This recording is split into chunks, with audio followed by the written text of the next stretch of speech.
আপুনিও চিন্তিত নেকি আপোনাৰ স্বাস্থ্যক লৈ? কেনেকৈ সুস্থ কৰি ৰাখিব আপুনি আপোনাৰ স্বাস্থ্য? আপুনি প্ৰতিদিনে কৰা সৰু সৰু বাছনিবোৰে প্ৰভাৱ পেলায় আপোনাৰ দৈনন্দিন জীৱনত। সুস্থতা এক চলি থকা যাত্ৰা। আপুনি হয়তো দেখিব যে কিছুমান অভ্যাস আৰু সুস্থ জীৱনশৈলীৰ পছন্দই আপোনাৰ বাবে জীৱনৰ এটা পৰ্যায়ত ভাল কাম কৰে আৰু তাৰ পাছত সেইবোৰ সলনি হৈ যায়। আপোনাৰ বাবে কি ধৰণৰ পছন্দই সৰ্বোত্তম কাম কৰে সেই বিষয়ে সদায় সচেতন হৈ থকাটো অত্যন্ত গুৰুত্বপূৰ্ণ। আপুনি আপোনাৰ দৈনন্দিন জীৱনত এনে কিছু খাদ্য আৰু অভ্যাস অন্তৰ্ভুক্ত কৰিব পাৰে যাতে আপোনাৰ স্বাস্থ্য উন্নত কৰাত সহায়ক হৈ পৰে। সুষম খাদ্য। আজিকালি উচ্চ ৰক্তচাপ, মেদবহুলতা আৰু ডায়েবেটিছ আদি দীৰ্ঘদিনীয়া ৰোগ সাধাৰণ হৈ পৰিছে। সেয়া কোনো গোপন কথা নহয়। স্বাস্থ্যসন্মত আৰু সুষম খাদ্য খোৱাৰ অভ্যাস গঢ়ি তুলিলে এই ধৰণৰ ৰোগৰ পৰা পৰিত্ৰাণ পাব পাৰি। উদ্ভিদ ভিত্তিক খাদ্য। উদ্ভিদ ভিত্তিক খাদ্য খোৱাৰ অৰ্থ হ'ল কেৱল উদ্ভিদৰ পৰা অহা খাদ্য খোৱা। এই খাদ্যই হৃদৰোগ আৰু ডায়েবেটিছৰ সম্ভাৱনা হ্ৰাস কৰে। দৈনিক পৰ্যাপ্ত পৰিমাণে পানী খোৱা।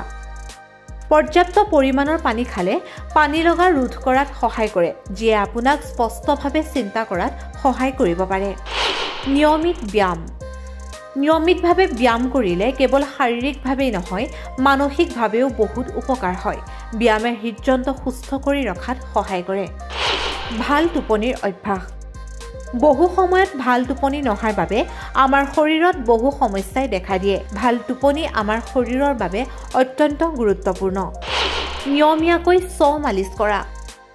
মালিচে বিভিন্ন ধৰণৰ স্বাস্থ্য উপকাৰিতা প্ৰদান কৰে, যেনে ৰক্ত সঞ্চালন উন্নত কৰা আৰু জীৱনৰ মান বৃদ্ধি কৰা। যোগ বা অন্যান্য মন শৰীৰৰ ব্যায়াম কৰা। যোগ কেৱল এক ফলপ্ৰসূ ব্যায়াম আৰু আৰোগ্যৰ পদ্ধতি নহয়, ই মন শৰীৰ সংযোগ বজাই ৰখাত সহায় কৰে।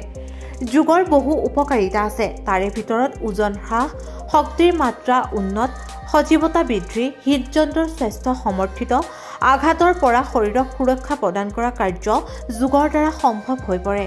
সুস্থ জীৱনশৈলী জীয়াই থকাৰ পদক্ষেপ গ্ৰহণ কৰিলে আপোনাৰ জীৱনৰ মানদণ্ড এক বৃহৎ পৰিৱৰ্তন আহিব, আনকি দীৰ্ঘদিনীয়া ৰোগৰ পৰাও ৰক্ষা পাব পাৰে আপুনি।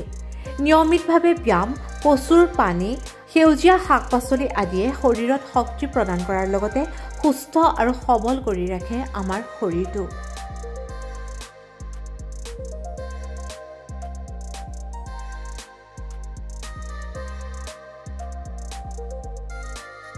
News desk report, rising north east.